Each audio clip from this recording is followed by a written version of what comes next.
अस्सलाम वालेकुम, कैसे हैं आप सब लोग। उम्मीद करती हूँ सब ठीक होंगे। वीडियो पसंद आएगी तो वीडियो को लाइक कर दीजिएगा। चैनल पे न्यू है तो चैनल को सब्सक्राइब कर दीजिएगा।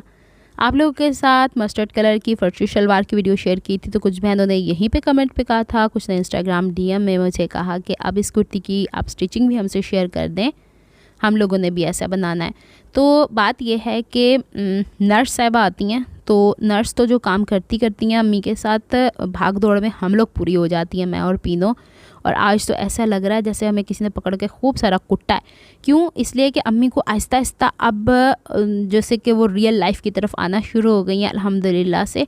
तो वो आज हमें डांट रही थी कि तुम मेरे साथ कर क्या रहे हो, इतनी ज़्यादा वर्जिशें कराने की क्या ज़रूरत है। आज उन्होंने इतने अरसे बाद 2.5 महीने बाद उन्होंने कहा है कि मुझे कुछ खाने के लिए दो। अल्हम्दुलिल्लाह बेहतर हो रही हैं। आप सबकी दुआओं का बहुत बहुत शुक्रिया। मज़ीद दुआओं में याद रखिएगा। अब मेरी कोशिश रहेगी आप लोगों के साथ साथ जितना टाइम बचता है वीडियोस भी शेयर करती रहूँ। तो जनाब मेरी इस्त्री हो गई थी गंदी संदी, तो उसको मैं साफ़ कर रही थी, सोचा साथ साथ आप लोगों के साथ शेयर कर दूँ अपडेट्स अबाउट माई मदर। अब कुर्ती की कटिंग और स्टिचिंग पूरी इस वीडियो में स्वाय नेकलाइन इंशाल्लाह आपको मिल जाएगा ड्रेसिंग वेनिया के ऊपर, क्योंकि वहाँ पे भी बहुत ज़्यादा ऐसी कम्युनिटी मेरी है जो यहाँ पे नहीं देखती हैं मुझे, और बहुत सारों को तो पता ही नहीं है दोनों चैनल्स मेरे। तो चले जनाब एक तरीके से दोनों चैनल्स में क्या होती है, मुमासलत भी हो जाती है। यहाँ से कुछ चीज़ें उठाने वाली थी मैं इस वक्त, तो शॉर्ट वीडियो में और एक ड्रेसिंग वेनिया की वीडियो में वॉइस ओवर कर चुकी हूँ। तो मैं टुट के पै चुकी हूँ और पूरे दिन की भागड़ दुगड़ के बाद अब इस वक्त सोने का टाइम था, तो मैंने सोचा वॉइस ओवर कर लेती हूँ, क्योंकि सुबह नर्स ने मॉर्निंग में आना है, क्योंकि अम्मों को बाथ भी दिलवाना है, इनको स्टीम भी करवानी है, बड़ा कुछ। वालदैन जो होते हैं ना बहुत कीमती होते हैं, इनकी कदर करें। अच्छा जी, आ जाते हैं कुर्ती की तरफ। अब यहाँ पे हमारे पास फ्रंट एंड बैक का पैनल है, सेंटर वाला 4 कलियाँ हैं, बाजू है और ये लेस है। अब ऑर्गेन्जा की लेस जब भी हमने इस्तेमाल करनी होती है तो एक चीज़ हम लोग को जहन में रखनी है कि इसे पहले प्रॉपरली आयरन करना है। अब यहाँ मैं इसे प्लेस करके देख रही थी कि अदा की करना। आज मैंने तहैया किया था कि अपने कंफर्ट जोन से निकल के, वैसे तो कंफर्ट जोन मेरी ज़िंदगी में है ही नहीं तो वहाँ से निकल के मैंने ये कुर्ती कंप्लीट कर लेनी, क्योंकि मेरी भैन मैनू उतों डांटन डईयां कि तेरे ईद के कपड़े कित्थे आ। बल्कि यकीन माने मैं जलबरी भी गई थी इस दफ़ा ज़िंदगी में पहली दफ़ा, मुझे वहाँ से भी कोई ड्रेस समझ में नहीं आया था, तो मैं वापस आ गई। फिर शाम को मेरी भैन कहे तेरे ईद के कपड़े, मैं कहा मैनू नहीं समझ आते बाजी, मैं खुद ही कपड़े सी आऊँगी। कहती चलो ठीक है, लेकिन सीने हैं हब्बड़ दब्बड़ में, तुमने भूलना नहीं है। मैंने कहा चलो ठीक है मैं सी लेती हूँ, ये वीडियो देख लेंगी। उन्हें फिर कहना मेरी भैन ने ए ईद जोगे सीते तू, कुछ सीऊँगी ईद जोगा भी, सब्र कर लो। अच्छा जी, बातों बातों में आपको ये बताते हैं कि जो लेस ऑर्गेन्जा की होती है कढ़ाई वाली, उन्होंने अच्छे तरीके ना आयरन कर लिया करो। एदी वजह यह होंगी कि इंज ही धरुंदी रहंदी तो मुड़दी रहंदी है।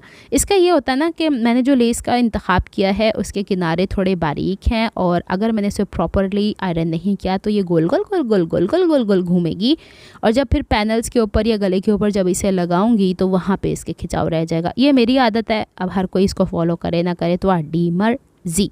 अब मैं इसको अच्छे से आयरन कर लेती हूँ। वीडियो मैंने काफ़ी हद तक फास्ट करने की भी कोशिश की है। कल रात को मैंने अपने 1-2 ड्रेसेस और निकाले जो कि पहले से फैंसी हैं, उनको मैंने स्टिच करना है। अल्लाह ताला मुझे हिम्मत ताकत दे तो फिर इंशाल्लाह। चलें जी, अब हमने सबसे पहले जो सेंटर पैनल फ्रंट की तरफ है ना, अच्छा जो बैक का पैनल था ना उसके अंदर थोड़ा सा पत्नी कपड़े को जब मैंने बाय किया था उन्होंने ही उसको गिरा लगाई थी, जितना एक किनारे की गिरा ला दी होंगी है, उससे हल्का सा खिंचाव आ गया था, तो वो हिस्सा मैंने बैक के लिए निकाल दिया। फ्रंट के लिए हमने सीधा सिरा ऊपर की तरफ रखा है इस तरीके से, और इसमें चूँकि लाइनें तो मुझे ज़्यादा दिक्कत नहीं हुई है। सबसे पहले इसके हम लोगों को सीधी तरफ ये लेस को इस तरीके से पेस्ट करना है कि इसके ऊपर सिलाई लगानी है। देखें मैं ना पता क्या करती थी, पहले लेस रख के और जो साइड का पैनल होता था उसका 1/2 इंच का मार्जिन मोड़ के ऊपर किनारे की सिलाई लगाती थी। वो जब 1-2 धुलाइयाँ हो जाती हैं ना कपड़ों की तो वो मुझे किनारे चुभते हैं, मैं सच्ची बोलूँ। वहाँ से कपड़ा जो होता है ना वो अकड़ा अकड़ा सा रहता है, ये मेरा पर्सनल एक्सपीरियंस है। तो उसको ओवरकम करने के लिए मैंने यहाँ पे एक काम किया, लेस का सीधा सीधा ऊपर और इसके किनारे वाली साइड बाहर की तरफ जितना सिलाई का मार्जिन है उतना रखने के बाद इसे यहाँ पे मैंने ग्लू से पेस्ट कर लिया था। अब ग्लू लगाने का तरीका भी देख लें, विच भावें मैं कितने वीडियो दे विच आई पई होवां, ये मैं उछल उछल के अपना वहाँ से वो पकड़ने की कोशिश करी थी। मेरा टेबल काफ़ी चौड़ा है ना, तो मेरे कद के हिसाब से मैंने इसकी हाइट भी काफ़ी बढ़ा के रखी हुई है। तो चलो जी, इस पर हल्का हल्का हम ग्लू लगाते हैं। इससे इनू भर भर के मैंने कई वीडियो वेख्या है कि वो ट्यूब फड़ी होंदी आ ते ओहदे किनारे भर भर के लाई दे होंदे आ। वैसे मैं नहीं लगाती, हाथ अल्लाह ताला ने मुझे दिए हुए हैं तो मैं उसी से स्प्रेड कर लेती हूँ। एक दो बहनों ने तनकीद भी की थी, वो ठीक बोलती हैं, कहती हैं कैमिकल्स हैं। तो मैंने कहा इन्हीं कैमिकल्स के साथ घट्टे मिट्टी के नाल ही असी इत्थे तक परवान चढ़ गए हैं, ये ना होता तो हमें इम्यून सिस्टम कहाँ पे होता। तो चलें जी, बातों बातों में हम इसको यहाँ पे चंबेड़ लेते हैं और फिर इसके ऊपर करते हैं। अच्छा जी, मेरे कमरे के अंदर यह पता नहीं कि मक्खियाँ की मसला हैगा। फिर इसके बाद भाभी मार्केट गई थी आज, तो उनसे फिर मैंने कहा था कि वो मच्छर मार स्प्रे ले। और रोज़ शाम को मैं चली जाया करती हूँ मार्केट, लेकिन आज बच्चे घर पे नहीं थे और नर्स ने भी आना था। वो देखती हैं मुझे कि बेचारी बिजी है जॉब के अंदर भी, तो नर्स के नाल भी घूमी फिरी फिरदी है, तो मेडिकल स्टोर से भी भजी फिरदी है। तो फिर जहाँ तक काम होता है वो फैमिली मिल के कर लेती है। माशाल्लाह पूरी फैमिली मिल के करती है, जो फिर चीज़ें मैं नहीं कर सकती वो भाई करते हैं, भाभी करती हैं। चलो जी, मेरे ख्याल वो किनारे तो मक्खी बैठी है कि की काला जो भी बैठा है, जा घास चरन जा। अब मैंने दूसरी तरफ डिज़ाइन के हिसाब से फूल के साथ फूल मिलते हुए, और जितना मार्जिन मैंने एक तरफ छोड़ा था उतना मार्जिन दूसरी तरफ छोड़ के यहाँ पे मैंने अच्छे से पेस्ट कर लेना है। और पेस्ट करने के बाद इसके किनारे किनारे पे जो इसकी बारीक सी चुट्टियाँ है ना, वो एक रेफरेंस लाइन है, उसके अंदर अंदर मैंने सिलाई लगा देनी है। यानी कि यूँ कहें कि मैंने सिलाई लगानी है, बैक साइड पे उसकी रेफरेंस लाइन आनी है, फिर इसको पैनल को स्टिच करूँगी तो वो सिलाई के हिसाब से करूँगी। मुझे ये सिलाई अच्छी लगती है, बस मुझे यही अच्छी लगती है। मैं कपड़ों में जान छुड़ाने के हक़ में नहीं होती। मैं कहती हूँ जो कपड़ा मेरे हाथ से सिले, भले मेरा है भले किसी का है, वो आखिर तक उसमें मैं सेटिस्फाई हूँ। मुझे शौक़ जो रह गया था कपड़ों का शायद अब वो सीने का इतनी भाग दौड़ की ज़िंदगी में नहीं रहा अब, लेकिन नहीं, शायद ये हालात की वजह से होता है, फिर ठीक हो जाऊंगी। अब मैं दोबारा इसको स्टिच किया है, मुझे मज़ा आया है काम करते हुए। बहरहाल जी, अब हम इसको करते हैं अच्छे से आयरन, और सिर्फ फ्रंट के पैनल पे ये हो रही है कार्रवाई। और मैंने ये इसलिए लगाया था कि मैंने अगर कढ़ाई करानी होती तो मैं यहाँ पर कढ़ाई ही कराती बेल की सूरत में। कोई बात नहीं, आपसे वादा रहा कि और कोई कपड़ा यानी ड्रेस लूँगी, और जो कढ़ाई मैंने अभी करवानी थी ना भाई से, वो ईद के बाद करवा के दिखाऊंगी। चलें बाजू की तरफ आ जाते हैं। बाजू का ये हिस्सा हमारे पास चूँकि पैनल्स के साथ स्टिच होना है नीचे की तरफ, तो यहाँ जितना चौड़ाई इसकी है उतना मैंने निशान लगाया। बाजू आगे से बहुत ज़्यादा खुले थे, यहाँ पर मैंने एक चुकोर सी रुमाली भी लगती है, वो मैं इसमें नहीं लगाना चाहती। मैं इसको स्क्वायर, वो जो जैसे ट्रेंडी आजकल की कुर्तियाँ चल रही हैं ब्रांड्स में, वो बनाना चाह रही हूँ। बाजू की ओपनिंग में रख रही हूँ यहाँ पे फ़िलहाल तो 7.5 इंच, लेकिन जब स्टिच होगी तो 7 इंच होगी। और यहाँ से मैं एक्स्ट्रा मार्जिन इसलिए हटा रही हूँ कि बाद में इतनी ज़्यादा लेस लगा के फिर उसको मैं हटाती तो बड़ा दिक्कत वाला काम हो जाता। ये वाला स्केल मेरे काम आना शुरू हो गया, मुबारक हो। अब इसको मैं यहाँ से कपड़े को कर लेती हूँ कट। अच्छा, जो आपने पैनल साइड पे लगाने होते हैं ना, उतना मार्जिन आपने स्लीव का स्ट्रेट रहने देना होता है, ठीक है।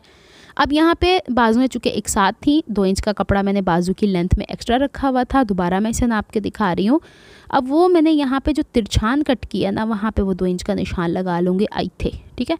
फिर यहाँ पे कैंची की मदद से छोटे से कट लगा लूँगी। कट लगाने का ये फ़ायदा हो जाता है कि चारों पीसीस जो बाजू के दाएं बाएं वाले हिस्से होते हैं 2 बाजुओं के, उसको हम आराम से इस तरीके से फोल्ड करेंगे सीधी तरफ से, और इस्त्री की मदद से उस पर क्रीज़ बनाएंगे। ज़रूरी नहीं है कि हर चीज़ के ऊपर आपने चॉक की मदद से और पेंसिलों की मदद से निशानात लगाने हैं। अब इसको छेती के साथ हम इस तरीके से आयरन कर लेते हैं। अच्छा, जब हम इसे आयरन करते हैं, जितना मतलब कि कॉटन बेस्ड कपड़ा होता है, ओडी ओदे अंदर इन्नी सख्त किस्म की लैंड खिंची जाती है वाली, तो वो लगता है कि चुन्नट पड़ गई है। अब उसको बिठाने के लिए ऐसे कोहान सी खड़ी हो जाती है ऊँट की, तो उसको हल्के से आयरन कर लें, क्रीज तो अपनी जगह पर कायम रहेगी। अब हमने इस पर लेस लगानी है। तो पहले मैं आपको दिखा रही थी कि जो पैनल के ऊपर हम लोगों ने लेस स्टिच किया है, उसके ये चुटिया जो है उसके अंदर किनारे की तरफ सिलाई लगानी। अगर आपको लगता है कि आपकी मशीन से ये लेस लगाते लगाते हो सकता है ना, कुछ मैंने जीपीओ की लेस भी लगा रही हूँ तो उसमें खिंचाव आ रहा है, तो एक काम कर लो ना, मशीन के बखिए का साइज़ थोड़ा बड़ा कर लेना, ठीक है।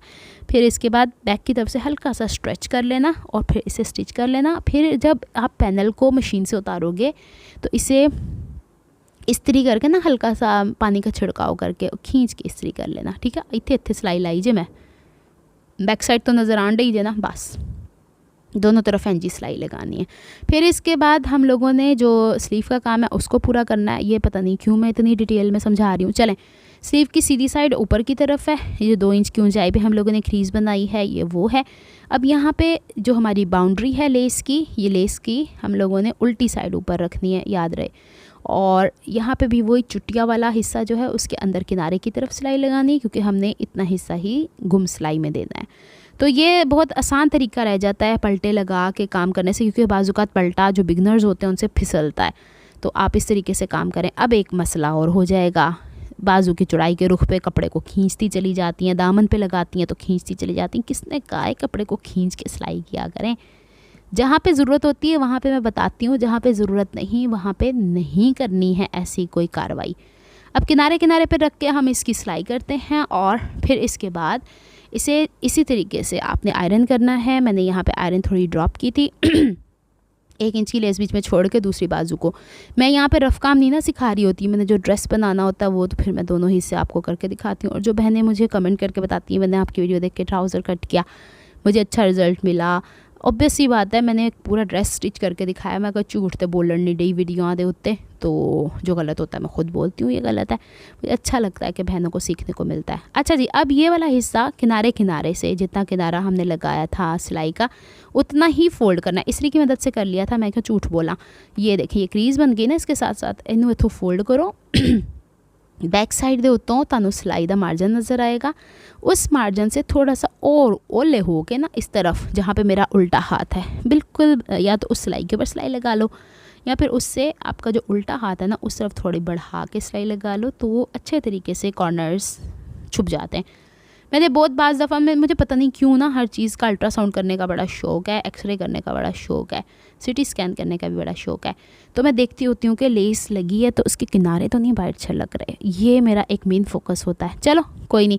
अब ये वाला हिस्सा जो बैक की तरफ है इसको हम बाजू की तरफ ऐसे करेंगे ऊपर, और फिर यहाँ से जो ये चुन्नटें शुन्नटें बनी हुई है ना, इन चुन्नटों शुन्नटों को अच्छे तरीके से आयरन करना है। कपड़े में चुराई दे रहो तो चोली ना पा दो कि तुरुंदे तुरुंदे। अब लेस को बाहर निकाल लेना और ये कपड़ा इस तरीके से बैक की तरफ फोल्ड कर देना है, और फिर इसको आपने 1/2 इंच या 1 इंच के करीब बैक की तरफ इंज करके इंज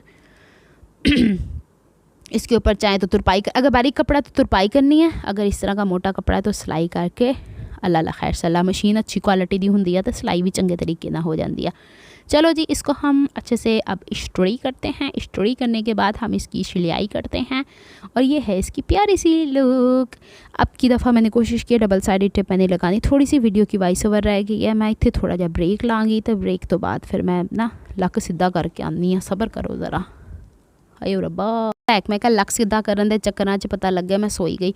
चलें जी, अब हमने इसको छेती के साथ अच्छे से आयरन करना। बाजू की हो गई है कंप्लीट। अब गला बनाने की वीडियो मैंने आपसे पहले कहा था हम ड्रेसिंग में भी शेयर करेंगे। यहाँ पे पैनल्स अटैच करने का तरीका बताते हैं। साइड की फिटिंग में आप लोगों ने जो कलियों का सीधा हिस्सा था वो ऐसे मशीन में पुट्ठी काट चढ़ी जहाँ तक आप लोगों का यहाँ पे साइड की फिटिंग है ना, उसमें मैंने रखा था 1 इंच का मार्जिन, बस वही सिलाई करना है। फिर आपने कोशिश करनी है कि ये जो एक्स्ट्रा मार्जिन है इसको आप या तो चौक की सूरत में बारीक फोल्ड कर लो, या अगर यहाँ पे पलटा लगाना है तो लगा लो। पलटा भी लग सकता है और चौक फोल्ड भी। अच्छा, एक चीज़ का और ख्याल रखना है कि ये जो कि कलियों वाले कपड़े इंतहाई भारी हो जाते हैं, तो अगर तो आप बहुत ही फॉर्मल स्टिच कर रहे हो तो पलटा लगाना, जैसे मेरी तरह कैजुअल टू फॉर्मल की तरफ इसका थोड़ा लुक जाता है, तो आप इसको बारीक फ़ोल्ड करें। ब्रांड्स के ऊपर आपको इतनी ही बारीक चौक फोल्डिंग मिलती है। अभी रिसेंटली मैं ज़लबरी देख के आई हूँ, मैं वहाँ पे देखा इतने पढ़े लिखे माशाल्लाह लोग आते हैं, लेकिन इतने पढ़े लिखे हैं कि कोई कमीज़ नीचे गिर रही है तो आप उठा के हैंग कर देंगी तो आपकी शान में गुस्ताखी हो जाएगी। गला खींच खींच के, मैंने कई वीडियोस भी देखी हैं, गले खींच खींच के क्या देखने की कोशिश करती हैं। घर के अंदर अपने कपड़ों को कोई ऐसे रखता है, कितनी बुरी बात है। इतनी बुरी बात मुझे ये लगती है कि घर के अंदर आपके सारे एटिकेट्स होते हैं, घर के बाहर ऐसी वाहियात हरकतें होती हैं। मतलब बाहर वो जो काम कर रही हैं वो इंसान की बच्चियाँ नहीं हैं जो आपके लिए आके कपड़े उठा उठा के हैंग कर रही हैं। मैंने 4-5 लोगों को देखा है वहाँ पे, और उनके साथ छोटे बच्चे थे और बेहतरीन स्कूलों में पढ़ने वाले बच्चे थे। तो मतलब मैं क्या ही बोलूँ। चलें जी, मैं ऐसी चीज़ों को बहुत फोकस करती हूँ, इंसान के एथिक्स बहुत मायने रखते हैं। चलें, अब हमने साइड की फिटिंग कर ली है। बाजू के ये वाले हिस्से पे बॉटम पे हमने इसकी सिलाई लगानी है, यहाँ तक जहाँ तक हमारे पास सिलाई का मार्जिन साइड की फिटिंग का है वहाँ पे जाके हमने सिलाई स्टॉप कर देनी है। और एक जितना सिलाई का मार्जिन लेना है, कली का एक हिस्सा स्टिच करते हुए भी दूसरा हिस्सा भी स्टिच करते हुए। अब ये देखें, यहाँ पे आपने कली को मोड़ के देख लेना है कहीं सिलाई के ऊपर सिलाई तो नहीं आ गई है। अब जब आप ऊपर की तरफ से बाजू फोल्ड करके लाएंगी तो आपको थोड़ा आइडिया होगा ये तो सीधी साइड है, अब इसको तो यूँ फोल्ड करके हमें सिलाई लगानी है, तो हम इसे अंदर की तरफ से ऐसे पकड़ लेंगे ना, बस इतनी सी बात है। और लेकिन अब हमने साइड की सिलाई का मार्जिन दूसरे पास से इंज कर देना, और मुँह फेर देना जिदा तुहाडे नाल रुस्सिया। अब इसकी आपने एक तो निशान लगा लेना है कि यहाँ पे हमने वो सुई का तो एक सुराख हुआ हुआ होता है ना, वहाँ तक बस साइड की फिटिंग के आर पार नहीं होना, जहाँ पे उसकी फिटिंग है वहाँ तक, बस यही इसका खेल है। यहाँ तक तो बड़ी खूबसूरती से जनाब हो गया है। इनू हुण असीं पलटते हैं, बाजू दी साड़ी रह जाती है फिटिंग। यदि फिटिंग करते हुए सी ख्याल रखना हैगा, पहले तो इनू इंज बैलेंस कर लीए। अगर तो आपने प्रॉपर कटिंग की होगी, कोई चीज़ बड़ी कोई छोटी नहीं होगी। यहाँ पे दोनों साइड पे एक जितनी सिलाई हमने लगाई है तो एक ही जितनी आएगी ना, प्लस का निशान मैंने लगा दिया है। बाजू की फिटिंग सामने से रख रही हूँ 6.5 इंच के करीब, और ये जो प्लस का निशान लगाया है इसे इस तरीके से मिला दिया। सिलाई करी जाओ तो उत्थे तक ले जाके नीडल रोक देनी आ, तो उन्होंने पक्कियाँ करना। ये नहीं कि वहाँ पे ले जाके नीडल रोक दी, धागा भी निकाल दिया, और यहाँ से सामने की तरफ से ये कली वाला हिस्सा ऐसे बाहर की तरफ निकालना है ताकि इसके अंदर कपड़े आए ना। ये छोटी छोटी सी टिप्स हैं, अगर तो आपने सीख ली तो आप घर बैठे ही ब्रांड स्टाइल में स्टिच कर लोगे। आपको 8-8 10-10 हज़ार का पटखा नहीं पड़ेगा। 2000 का सूट लो, खुद सीओ तो पाओ तो खुश हो, वो होर की चाहिए तुहानू। इन्ना कुछ तो सिखा छड़िया पिछले 5 साल 6 साल हो गए माशाल्लाह मुझे यूट्यूब पे, मुबारकबाद दो। अच्छा जी, इसके बाद हम लोगों ने इनू इंज करके पहले वेखना कि कितने इधर उधर तो नहीं साड़ी सिलाई चलेगी। साथ साथ सिलाई करने के भी गुर सिखा रही हूँ कि इस्त्री करने के बाद ये सिलाई का मार्जिन उत्थे जाएगा, और सिलाई का मार्जिन उत्थे जाएगा, तद ताड़ी कमीज़ की लुक आनी है। नहीं तो बैठियाँ रहो मेरा की है बैग पा के तो फिर कोई सिलाई लाओ। आ वेखो जी जनाब, ये वाला सिलाई का मार्जिन ऊपर की तरफ जाएगा। आप चाहें तो पहले आप सारा हिस्सा साइडों से ओवरलॉक कर सकते हैं। मेरा अपना सूट सी मैंने ओवरलॉक किया, मैं चढ़ गई सा। चलें जी, अब इस दौरान हमारे पास आ गई थी, जब मैं गला बनाना शुरू हुई थी तो नर्स आ गई थी, 2 घंटे उनके साथ लगे। फिर अफ्तारी का टाइम हो गया। अफ्तारी करने के बाद वीडियो एडिट करने बैठी हुई थी मैंने। खैर अफ्तारी के बाद मैंने ये गला बना लिया था। यहाँ पे आपको इसकी कंप्लीट लुक दिखा रही। ओवरऑल एक ही लेस गई हुई है, इसको आप वहाँ देख लेना और समझ लेना। इतना गाढ़ा रंग है इतने आंडिया जिदा माइयों का किसी का ड्रेस होंगे, इतना गाढ़ा इसका रंग है ही नहीं है, लेकिन फिर भी चलें। अच्छा, बैक का गला जो मैंने इसका बनाया ना, वो मैंने बुकरम वाला बना लिया था। वो मैंने हज़ारों दफ़ा आप लोगों के साथ शेयर किया। ये बटन मैंने ना लालू खेत से कोई अरसा दराज पहले लिए थे, इसके साथ मैच कर गए। एक तरफ का पैनल लग गया था, दूसरी तरफ का पैनल आपको बता रही थी कि स्लीव के ऊपर हमने ये जो कट का निशान लगाया था। ये जो सिलाई का मार्जिन है, ये सिलाई के दौरान ऊपर रहना चाहिए। शोल्डर पे जो सिलाई का मार्जिन बैक की तरफ जाता है वो बैक की तरफ रहना चाहिए। इतनी कोई आफत नहीं आई हुई कि हला लाला करके सूट सीवी जाओ। तो अगर 15 मिनट लगते हैं ना किसी सीन नफासत ना सीन तो 15 मिनट ही लाया करो, 5 मिनट जफरा तफरी करने की कोशिश ना कराया करो। हाय, सेंटर से सेंटर मैच करके बाजू का सेंटर और जो हमारे पास शोल्डर है उसका सेंटर, और हमने सिलाई लगानी शुरू किया। और लेस वाला हिस्सा आया तो लेस की जो सिलाई हमने पहले लगाई थी वो जनाब हम लोग यहाँ पे इस तरीके से रखेंगे। पैनल का आपको पता चल गया सिलाई का मार्जिन कहाँ ले जाना है। अच्छा, गले के ऊपर ना मैंने पहले आड़ी पट्टी लगा दी, उसे उधेड़ूँ, एक तरफ से पीनूँ, एक तरफ से पता लगा उसने जो साइड पे मैंने लगाई हुई थी लेस वो उधेड़ दी। यदि पप्पू ये ख़त्म ही नहीं हो रहा, जो वेख्या तो मैं गिच्ची चौधे टप्पड़ खटकट करके टड़क करके लगाया। मैंने ये क्या कर रही हो? कहती क्या कर रही हूँ? मैंने कहा बेटा ये आपने साइड के पैनल से सारा उधेड़ दिया है। कहती हो हाय। फिर जनाब दोबारा से मैंने सिलाई लगाई, हंसी जाए। मैंने कहा तुम्हें मैं जो काम देती हूँ ना बच्चे तो पुप्पी तो मगरी पा दिया करता, तो पुप्पी अगली दफ़ा कवई ना। हंसी जा रही थी। बहरहाल जी कोई नहीं, बच्चे हैं अभी सीख ही रहे हैं। और यहाँ पे हमने दूसरी तरफ पैनल स्टिच कर दिया है। हबीबी आ वेखो मेरा सूट। ए मक्खी फिर आई है, शायद नहीं आई। अच्छा जी, अब मैं इसको अच्छे तरीके से आयरन कर रही थी। आयरन करने के बाद इसका बॉटम के ऊपर जो ये एक्स्ट्रा साइड की कली थी, जो मैंने आपको जब कटिंग बताई थी तो 1 इंच एक्स्ट्रा रखी थी, और वैसे भी उसने थोड़ा सा खिंच के लंबा ही पड़ना था। और पाई अल्लाह दा वास्ता सीधे हो जाए, मैं बहुत थक गई हूँ। अब इसको यूँ ऐसे काटू करना है बराबर में, और फिर इसको आपने चौक की निस्बत इसको थोड़ा सा चौड़ा फोल्ड करना है। ये आप यहाँ पलटा भी लगा सकते हैं, लेकिन मैंने नहीं लगाना क्योंकि कपड़े को ऑलरेडी मैं बहुत ज़्यादा मतलब पैनल के साथ भारी कर चुकी हूँ। तो यहाँ पे 1 इंच का मार्जिन था, इनू असी हुण फोल्ड कर लईदा ते किनारे दी सिलाई ला दी। इसमें हल्की सी गुलाई आएगी, ये बात याद रखिएगा, बिल्कुल स्ट्रेट नहीं होता, नोक नहीं निकली हुई होती। उम्मीद करती हूँ आपको ये समझ में आया होगा। अभी हम इसकी डिटेल लुक आपको 2 पीस की दिखा देते हैं। दुपट्टा कहेंगी तो साढ़े को स्ट्रॉलर जिंदाबाद।